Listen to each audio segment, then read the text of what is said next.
I have to be somewhere. Let's go. Oh, did you see this? What Mike brought with him? Yeah, These are kind of cool. Our guest brought those tonight.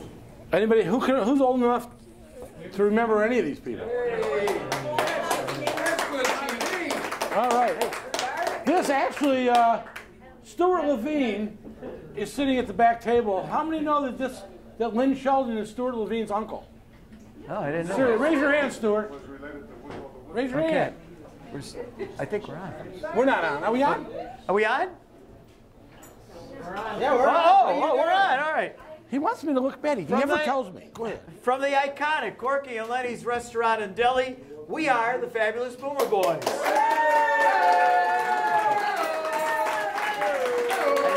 I didn't even say our name. I'm Bob Snyder. This is Bruce Bogart. And Bruce, why are we at Corky and Lenny's to do this webcast? Well, the fact is, I eat here every day of the week. But we're all here together because Corky and Lenny's is an iconic place. It's known in Cleveland, and I don't know people from other parts of the country that when they come here, if they visit someone on the east side of town, they don't say, let's go to Corky and Lenny's. Hey, I gotta see that place. And some people will say, well, just call 216-464-3838. But most people come here, and now they're coming on Monday nights. That's right. And this is what they come to have. But the reason we're also here is because I remember when we were in college, for example. And I think this is all over the country the same thing. When kids go away to college, they have certain places when you're at your university that you miss the kind of food they have. Especially back when we went to college at Ohio State. Go Bucks. The Ohio State. The Ohio State University. There were no delis in Columbus. I mean, they might have called themselves delis, but they weren't delis. When you came home, you couldn't wait to go to Corky and Lenny's and have a corned beef sandwich or something like that. And since this is aimed at baby boomers, we think they can all relate to that. Would you agree here, fans? Yeah. You know, we used to come home on Thanksgiving weekends and things like that. You'd be here one day, you know, or Sunday brunch that Thanksgiving. Always, this was the place. And Bruce and I, having been friends since 4th grade at Roland School in South Euclid, Ohio, decided we want to bring back some of the memories of those years. So that's what we're going to do with this show. But we're also going to talk about topical things. But we're going to talk about it the way baby boomers would talk about it. Not the way the millennials would talk about it. I got to stop because, very honestly, topical, that's such a big word for you. I can't get over it. Well, he gives me lectures. We can't talk about politics. We can't talk about this. But this, before we went on today, Bruce, your posture. Worry about your posture. I'm thinking, my kids are telling me they don't like the way we looked the last time. So. Maybe they were talking about you. My kids, they love the show. Okay. Well, no, they loved the show. They didn't like our posture. And after all these years, you know what they said about you? I'm afraid. No, they didn't say anything, actually. Oh, okay. Anyway, hey, by the way, if you missed last week's show and you're watching this one, be sure to catch it because we had a great guest last week. Robin Swoboda. Right. She was terrific. Yeah. And she was great off the court, too. She was a nice person. Great. We had a great time with her. And just to let you know, next week we're going to have Jan Jones, another iconic, famous female TV personality from Cleveland. I think you're going to enjoy it. But tonight we've got our first male guest with the Fabulous Boomer Boys. And this guy is another person that I could give all the introduction to him, and I've got all these notes here, that would take up the whole show. But the biggest thing I think that he's known for is he was a veteran of WMMS Radio, The Buzzard, which they still call it. But back in the day, and he started with them in the 1980s, his career started in late 1970s. He was a newsman, he was a little of everything at WMMS when it was really one of the top radio stations in the country. I mean, anybody that remembers, other stations copied him. The Morning Zoo, that's WMMS started that. And now every city of a major consequence has a morning zoo. And it all started with them. So without further ado, let's bring him out here. Mike Olszewski.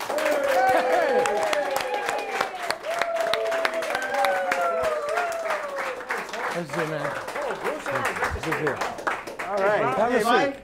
Have a seat here. Well, great to see you guys. How are you? All right. My wife Janice says to send her regards. She couldn't be here with me today. She had to work, but She's usually here to correct me, so if she said she couldn't make it tonight, I can make all the mistakes I want. All right. Well, Let's get started. You're a bus man. There you go. All right, first of all, I got to show everybody here. These are two of the books that Mike and his wife wrote. There's a bigger one. There's a bigger one, okay? And Bruce and I have read them. Can I see those for a second? Of course, Bruce knows one of the reasons I read them because there were pictures.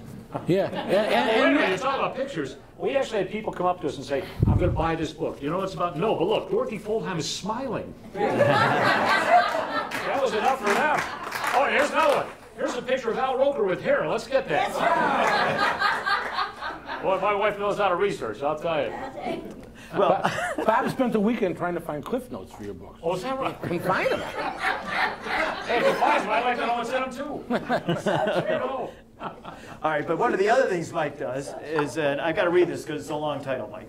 He's the president of the Siegel and Schuster Society. And tell us what that is. Well, the Siegel and Schuster Society was formed actually in 2008, and Mike's son Giacomo, the Cleveland Plain dealer, wrote a big article saying, listen. Did he go to Brush? Mike's son Giacomo? No, he's from Philadelphia. Oh, a lot of guys with vowels went to Brush. I know a lot of people who went to Brush. Bob, do not interrupt the I'm guest. sorry, okay. At any rate, he said, how is it that we cannot celebrate the place where one of the 5 literary characters known in every culture was created? That's Mickey Mouse, Robin Hood, Sherlock Holmes, Tarzan, and Superman. Now, you know, the thing is, I teach college, and I'll ask my students, all right, who created Mickey Mouse? Everybody knows Disney. They say, okay, who created Tarzan? They're going like this with their phones. You know, look, they don't know Edgar Rice Burroughs. We want to make sure that Jerry Siegel and Joe Shuster, who went to Glenville High School, are not forgotten. So we raised a lot of money with the help, great help, of Brad Meltzer, the author. We were able to restore Jerry Siegel's old house on Kimberly Avenue. Also, we were able to put up some commemorative panels around the place where the first Superman sketches were done, which was on Amore Avenue by Joe Shuster. We were able to put up a beautiful display at Cleveland Hopkins Airport, which is seen by 80% of the people coming through the airport. And I've seen that. It's great. Yeah, and we've got some major plans for a statue coming. Okay. Now, so what do you get out of this? The satisfaction knowing that Jerry Siegel and Joe Schuster are not forgotten. Okay, I want to be clear about that. No, no, What is really, it? because people, you know, they don't always realize there are people I that want to know where the statue is going to be. Have you any thoughts to that? You know what? You have to go through a lot of hoops with the city, and it's public art. So, yeah. And we have gone through so many, it'll happen. That's all we're going to say. And you know what? It's going to happen sooner than we think. So that's all I'll say. We're going to have a big announcement pretty soon. You guys will get it first. Well, you know, when I went to, yeah, go ahead. I have to tell you, growing up as a kid, Superman was like my favorite comic book. I think a lot of people here would say that. And I just have to mention the story. So I turned over all my comic books I saved to my brother. And then he's 5 years younger than I am, and he read them all, and he kept them in the house. And then he went away to college and didn't give them to my sister. And my mother threw them all out. And I went, oh my God. Can you imagine if we had those comic books? Something to keep in mind, pop culture, which guides so many of us, is so valuable because it's disposable. During World War II, there were paper drives, so all the comics went. During the 1950s, a guy named Dr. Frederick Wertham wrote a book called Seduction of the Innocent, saying that we were looking for a new enemy in the 1950s to unite us. Flying saucers, rock and roll. Wait a minute, comic books, why is Batman running around with a young boy in their underwear? You know, that was the way the reasoning there. I mean, the Red Scare, things like that. So the comic book industry almost died. But at the same time, we remember television, radio, comic books, the stuff that really kind of unites us, that if you get together with your friends and you're talking about your childhood, you're talking about the music and things like that, and the things that really kind of united us. So now we're rediscovering a lot of this and realizing that pop culture is a huge cultural force. Okay, and let's go back a step now. Okay. Okay, before you got involved with Superman. Sure. And that's where we were talking about earlier with some of the people here in the audience, WMMS. Oh, gosh, yeah. I mean, you were a newsman there. Yeah. You filled in on the Morning Zoo. Yeah. And co-hosted the afternoon show right. with Rocco and Lisa Dillon, people like that. Yeah. And you met Milt Maltz, who was really like the genius to start the station, right? You know what? Would that be a fair thing to say? You know what? That's more than fair. I'll say this. He is an unsung hero, and he deserves every bit of the credit for WMMS. It was a visionary owner. And I say in the book, Jan and I say in our book, Cleveland Radio Tales, there's a joke about Milt Maltz. What do Milt Maltz employees call him behind his back? Mr. Maltz. I mean, because we were in awe of the guy, and he couldn't understand. My name's Milt, you know, but yes, Mr. Maltz. I mean, we were in awe of this guy because he had the vision for this radio station, and he said, You think you guys can do it? Let's see it. He also had this way of challenging you to do something where you didn't know it, but you were too proud to say, I can't do something. So he would give you whatever you wanted. We lived a good life when we were with Mr. Maltz, but at the same time, he might say, yeah, there's a project coming up. I don't know if we have anybody on the staff that can really handle it. What do you mean? So he would, he achieved the impossible just by challenging us. How did he, let me ask you, how did he deal with the people he was working with that were half his age, that were in a different culture? Did any of them ever come to the studio straight? My perception is they're always wasted. And how did he deal with that? My father wouldn't allow me to listen. Well, you know what? I think a lot of that, and quite honestly, that was some good acting on behalf of the people on the air, because you couldn't function if you really were like that. Okay. But I will say this: Milt Maltz, just you couldn't. Well, come on, not talking about WHK. Whoops, just a joke. Okay. Okay, Bob, how do you think he's doing so far? Well, he's doing great. Okay. No, quite honestly, when Milt Maltz came in, here's a guy that comes in, and you got a bunch of hippies running the station, 1973, 74, and if you made 1 penny, you were a capitalist. Okay, so right away, everybody's had this great ideal, but at the same time, it was Milt Maltz who said, we can keep this going for a while, we can reflect the culture, and at the same time, we can actually make a living doing it. And all of a sudden, it started to make sense. But it was also a harmonic convergence of a lot of things. You had talent on the radio side, you had great music coming out, you had concerts coming to Cleveland, and you didn't have computers and video games and the internet, things like that. So the radio became sort of like your conduit to the outside world. That's where we got our news. Well, in your book, you talk about he had 3 main things that he cared about. It was his template for success, and he used it all at his different radio stations. Engineering, and that was something he saw that FM was going to have the better sound. AM radio is tinny sounding with the music, especially the music of the 70s. Right after the Beatles, there was all that psychedelic music. Oh, yeah. You needed to have some better sound. He knew FM had that. He knew that he had to have marketing. He wasn't afraid to spend money on that. I think those of you that are in Northeast Ohio, if you've ever been to the Maltz Museum, I think that's a fine example of how he spent the money to make that what it is. Sure. And then, of course, the last thing was programming. And he hired the people that could pull off the right programming, people like you. Well, you know what? The thing was, he said you can be creative, but at the same time, that doesn't mean you can't be productive, you can't be profitable, and you can't reflect what's happening around you. I think it was a harmonic convergence of a lot of things, but also an owner who said, let's make this a success, and entrusted a lot of people to do it. And look where he is today. It's still giving back to the community. So. That's the other thing. He's so philanthropic, and he's the kind of guy you are glad had the success that he did. Absolutely. And as much as excuse me, Bruce wants to say something. 60 years I have to do this, I have to raise my hand. So please excuse me. I'm the product of a broken home, and he deals with it. Sorry. I have a question. And his mother didn't hear well. She had a bad, really, that hurts, Bob. Question for you. Yeah. After the MMS days, you start writing books. Yeah. All of a sudden, was that in the game? Always. We always thought that we should try to capture that era, And the thing was, so many people just looked at radio or television like a water tap. It's going to be there every day, But we forgot just how influential it was to us. And there was enough of the history there that we thought, this is quite a story here. Let's try to put all these together. Plus, another thing was, none of us get any younger, and we were seeing people that were passing away at a very young age.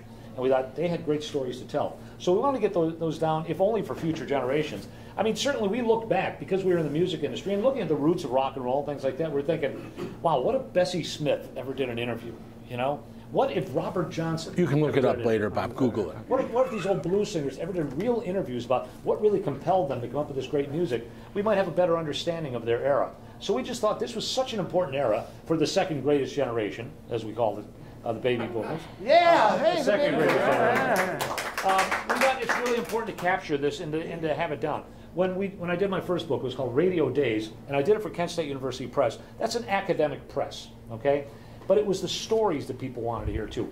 Academic press is important because you want to see sort of an academic way of looking at it with footnotes and a historical sense. But at the same time, we did Cleveland Radio Tales, Cleveland TV Tales, to tell the stories about the people that actually lived it. And that's the stuff that really kind of stays with you. Let's talk about some of the stories. Bruce, sure. Well, I know you have Bob a favorite. gave me my assignment, and my assignment was to read this book. Okay? I think it's because there were less pictures. Anyway, so I read it, and I didn't know, for example, Bob says he knew. I didn't know, I don't know if how many of you remember Dorothy Fulltime. Okay? All right. I didn't know that in 1932, she went and spoke to Hitler. You know, this How is does an that amazing happen? story. She spoke to Hitler. What happened was she was doing network radio, and she was on the network, and she said, something's happening over there in Germany. So she said, I have to go speak to Hitler. So she went to Germany, and it was at the beer hall in Munich where they had the Putsch, and they had a flower show. So she shows up, and she went up to Goebbels or Goering's, and she said, I want to speak to the Fuhrer. Now, here, keep this in mind about Dorothy Foldheim. She came from a very poor background in St. Louis. German, Jewish background. She spoke fluent German. When her brother died, they had to bury him in an orange crate. They couldn't afford a coffin. But at the same time, her dad said, if you're eloquent and you study, you're going to go far. So he used to take her to court to listen to the attorneys. So she goes to Germany. She goes up to Goebbels or Goering. She said, I want to speak to the Fuhrer. They said, yeah, right. She didn't let on she was Jewish. And she didn't, she didn't let on she was a reporter. So he's looking at some flowers. She just walked right up to him and started talking to him. Now, she comes, the funny thing was, and I'll tell you a little bit more about this after I tell this. She comes back, and she gets on the radio, and she said, I looked into the eyes of a monster. And I'm going to tell you right now, if we don't stop this man, it's going to be the end of humanity. This is in 1932. Yeah. She gets pulled into the program director's office. He said, if you ever give your opinion one more time, you're through. What did she do the rest of her life? Now, here's the thing. One of her producers was Tom Piscura, okay? And Tom is no longer with us. Did he go to Brush? He may have. Oh, okay. But at any rate, what happened was, he told me, I mentioned Dorothy Foldheim, and I said, wait a minute, she spoke to Hitler. He said, she says. Oh, come on, you're telling me she didn't speak to Hitler? He said, she told me she did speak to Hitler. But she didn't want to talk about politics because it would have been a red flag. They talked about flowers. But she knew enough of what was going on around here. You know, another thing about Dorothy Foldheim, keep this in mind about WEWS. You think it's conservative now? Think about after World War, well, we're too young to remember what after World War II, but World War II, if you look, we were ultra-conservative. If you were a white Protestant male, you were in great shape. Anything else, you're on your own. Who's the first person that WEWS, the 5th TV station in the country, hires? A Jewish woman in her 50s. Who's the second person they hire? Her producer, a black reporter from Cleveland Press. That's interesting. Think about that, which is remarkable. So hats off to the Cleveland Press and Scripps Howard because they showed, you know, the wave of things to come. So, there you go. But a remarkable woman, really. Is it my turn? No, you can go. Well, I was thinking along Use a the word lines. with more than 3 syllables. One of the people that you write about in the book, too, that I have to say I did get to meet personally, one of the funniest people I ever met when I was, my first career in radio, was Lynn Sheldon. Oh. And a lot of you may remember him as Barnaby. This guy, I worked with him at the Parma radio station at one time, WSUM. Sure. And he did a 1-hour talk show. And I can remember driving, I was in my car because I was selling advertising for them at the time. And he was doing a talk show. And he was talking to what I thought were a Spanish matador and some flamenco dancers. And I said, I got to go see this. So I came back to the studio, see what's going on. It was just him in front of the microphone, going like this with the flamenco dancers, and Olé, and just talking, and I mean, it was hilarious. And you thought that he had a room full of people, and it was just Lynn. I've seen Lynn Sheldon get up in front of an audience, have them laughing, crying, and laughing in 5 minutes.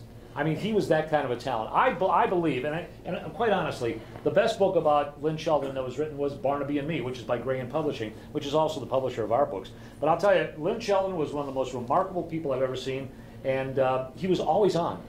He and I used to get together every couple of weeks and have lunch. And I'd take him to the doctor. Liquid lunch. Well, no, not a liquid. No, he gave up drinking at 74. Read his book. Oh, okay, 74. An amazingly inspiring story. That. Okay. But at any rate, we go to lunch.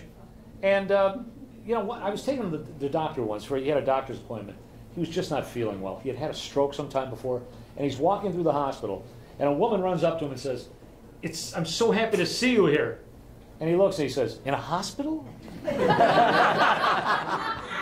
guy could come up with a joke just like that. He was always on. Am I right? Always Always on. It's like Mr. Rogers. He was so famous for being a children's host, but his adult humor was amazing. The thing about Lynn Sheldon also, he couldn't understand why he told me once, he said, why do they always introduce me as Lynn Barnaby Sheldon? It's not Charles Quasimodo Lawton. He says, it was a role that I played. And he played 100 roles. He was the most, the highest paid actor in Cleveland in the 1940s. Wow. He played King Park and all those wonderful places. And Herman Perchner, who had the Alpine Village, said, listen, there's free advertising over here on TV. He says, nobody's going to remember me from TV. He says, just do it. Years later, it's one of the stories in our book. We have a goddaughter. She's 22 right now. Her name is Bianca. And when Bianca was 6 years old, I got a call from Lynn, and he said, lunch? Or no, he said, bank, grocery store, lunch. Take me to the first two. I'll take you to the last one. My car's in the shop. I said, well, that's fine, but I said, I got a 6-year-old with me. He said, bring her along. She can't eat that much. That's the way he used to talk. So I bring her along. This is kind of a weird story because as he was getting in the car, there's little Bianca in the back. She doesn't know who Barnaby is. He gets in and he looks at me and he said, Clay Conroy died this morning. Barnaby just told me that Woodrow died. And the little girl in the back didn't know either of these guys at the prime. Well, just by the number of people that came up, talking to him and all that sort of thing, at the end of the day, she said, can I ask Mr. Sheldon for his autograph? And I said he would be very happy. So here is a guy that thought nobody's going to remember me from TV. It's because of TV that no one will ever forget him. So he was just terrific, though. And she still remembers that to this day. All right, we're gonna talk some more, but we promised the people here tonight, and with this great food we have, that we are going to have a drawing. So when you come to watch our show, those of you that are watching have never been here, we encourage you to come. We tape on Mondays, and we suggest reservations. When are we going to show it? We show it starting on Tuesday. And by the way, Jan Jones will be here next week. Okay. So, but anyway, if we could have one of our bodyguards, our security, please come forward. Pretzels, come on up. And we also have with us Judge Reedy. Judge Reedy, please. Oh. Nice hand. Your Honor, if absolutely. Thank you. I work for you, my dear. So how do I pick one? Well, we're going to have. It didn't happen. We have these things all mixed up, and we have a gift certificate for Corky and Lenny's, the iconic restaurant and deli that we're at tonight. And we'd like to make it all legal, and we're going to have Judge Reedy pull out a winner. Should I look at all the names and figure No, out which well, one I should pick? if you think whoever you think will vote for you in juvenile court. Oh yeah, okay, raise your hand. Everyone. Wait, can I just say, very seriously, this judge, I don't get into politics, and Bob said I'm not allowed to. But I got to tell you, November, you need to vote for this woman. Because as it says in our guest book, Captain Penny says you can't fool Mom. What's more important than our kids? And she's running for juvenile court judge. She's running for re-election. All right, who's select you on? Arnie R. Oh! Wait, there's been a mistake. Evidently, Bob, there's a problem. This is supposed to be a reverse raffle. You're out. Arnie, what are we having for dinner? We having for dinner? Here it is, right here. Just take it. Oh my God! I just take it. Arnie, I must tell you, I happen to know Arnie, and he is also an actor that does some performing in little theater around town. You got anything coming up? You want to plug or? Nothing. I'll be backstage working. All right, he does a lot of backstage. Anyway, nice. Thank you very much. And thank you, Judge Reedy. Appreciate that. If I could mention, if anybody would like more information about the Siegel & Schuster Society, I did bring some pamphlets here, so please, it gives you a little bit of history, and we have a lot of fun with it too. All right, we've got to get to one other thing that Sure. you're involved with. We've got to have you back because there's so many of these people that we want to talk about. Anytime. But there's also one other thing you're involved with, and it's called, of all things, Northeast Ohio Boomer. Okay? Yeah. Well, how do you like that? All right. There you go. Tell us a little What about is it? that. Yeah, I want to know what it is. Where do you get that, and what's that all I'll about? tell you what, you got to get these quick because they fly off the stands because one, they're free. They're but free. number two, it's terrific journalism here, and it's all about being a boomer in Northeast Ohio. It's terrific. We have some wonderful, we got all kinds of wonderful articles here. By the way, this is the face of grandparents today. My grandmother didn't look like her. You know, my wife is the one that turned me on to this. She went to Giant Eagle, I think is where she got exactly, it. sure. And brought this home and said, you got to have somebody from this magazine on it. And I looked at the back page, I believe is what your article is. And Mike writes an article in here that's really a lot of fun. We have a lot of Talks fun. about a lot of boomer things. Sure. And How come you got such bad placement? Oh, no. it's a back cover. Yeah. It's a back cover. Back I thought it was cover. buried in it. No, he's the back. No. They want to leave you, wanting more at the end. That's it. Seriously, Brad Mitchell, Marie Elian put together an amazing magazine, and the staff of writers is just top notch. We just had a great time, and quite honestly, they raised the bar for everybody else. Because I always look at what the other people are writing and saying, "Well, that was a good one. What am I going to do next time? I'm in trouble now." Yeah. But we're having a great time. In fact, there's going to be a Boomer Bash coming up. We've had a couple of these. Great fun. Great fun. What are they? You know what? It's Well, first of all, come hungry because a lot of restaurants come out and they have all kinds of great food. But they have music. They have like various vendors and things like that. They have places to shop. You know, they have all kinds of vendors' tables. The Boomer Bash, the next one is to be October 24th at Lander Haven. So pick up Northeast Ohio Boomer and beyond. Check it out. Come on out. We have a great time. I mean, it goes from like 4 to 7, and if it's 7 o'clock, you're saying, no, it can't be already. We just have a great time. But what do you do there? You know what? There's a lot of different tables. It's almost like it's a Boomer show. You know, but I mean, are they selling things at a trade show kind of thing? No, there's no sale. But there's a lot of free, samples of things and things like that. And, Oh, he'll be there. hey, come Free on. samples. I mean, you can buy like books and things. That hurts. My wife and I have our books out there, but at the same time, there's great music. We have a trivia contest. We have all kinds of there's all kinds of information you can get about a lot of different things. It's terrific. We'll have to talk about maybe broadcasting from there. Whatever you say, Bob. All right. There you go. Might There be- you go. Might be fun. All right, no, I can't believe I wanted to talk to you about Maurice Saul. Oh yeah. And those of you, any of you remember? It's Friday, right? At WMS. That's it. That weekend could never start for me. That's it. Until I used to run to my car so I could hear him do that on Friday afternoons. Murray Saul. In fact, I have a picture of him right here. There he is. Gotta get down. Right. I saw Murray going into the Giant Eagle over there on Chagrin one day, and I stopped and I said, "Hi, Murray, how you doing?" He says, "Why? What are you here?" I said, "Just saying hello, But one of the true characters, that was the thing. Murray Saul, Mr. Leonard, they were almost like cartoon characters in the flesh, but they were just such characters that they just resonated with you. Murray Saul was just a guy from lived the counterculture, and had a great time. And I could tell all kinds of stories, but they'd be censored. So Not on this show. but really one of the all-time greats. Now, I want to say, before you dismiss everybody, Bob, Oh, would okay, you do sure. me a favor? Give you 30 seconds to make a comment. Sure, Bruce. Tell me when. I'll be ready. All right. Now. Oh. And I mentioned this to our guests when we were not on camera. So I read the book, and what got me the most is this book is dedicated to his father-in-law. And I said that says a lot about both of you. Yeah. And I just wanted to say that's really good stuff. Well, one of the all-time great guys I ever knew was Andy Kopkis, my dad's, my wife's dad. A truly fair man. I mean, you may not agree with him, but you know what? You shook his hand and said, "I respect that." So, and a great fan of Cleveland. And gosh, I just wish he would have seen the Cavaliers. That's it. I wish he would have seen the Cavaliers. Yeah, he did. I believe he Truly did. great guy, though. Yeah, and that was.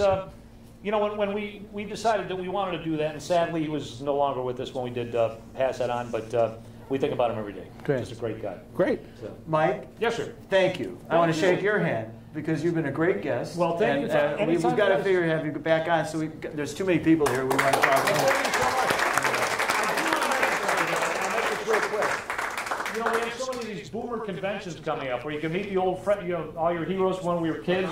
Don't say old. Don't say old. Well, I mean, Past old. past heroes. Hey, Yeah, past. But I mean, you got coming up. You got the Goulardi Fest. That's good. Who remembers Goulardi? That's coming up. Wasn't allowed. October 12th to the 14th. That's the Cuyahoga County Fairgrounds in Mars, Pennsylvania. That becomes a suburb of Cleveland. It's just over the Youngstown border. Yeah. They have Monster Bash. You got to see it to believe it. They've got John Wayne's son Patrick's going to be there. Wow. Rico Browning stops in every now and then. The creature from the Black Lagoon, and the Akron Comic Con's coming up first weekend in November, and they have the Monster Fest Mania. And they have all these wonderful people from radio and television come through. And, come on out and let's all be boomers, all right? All right. Second greatest generation. All right. Thanks, guys. All right. Thank you. But before we sign off, there's another celebrity in the house. Who's that? I can't help this. I just, as a boomer, do you remember back in the day that the softball capital of the world was Cleveland, Ohio? Oh yes. All right. We have someone who was all world. This is not a joke. In 1966. His name is Stuart Levine, and he's here tonight. Stuart, get up there. All right. Say goodbye.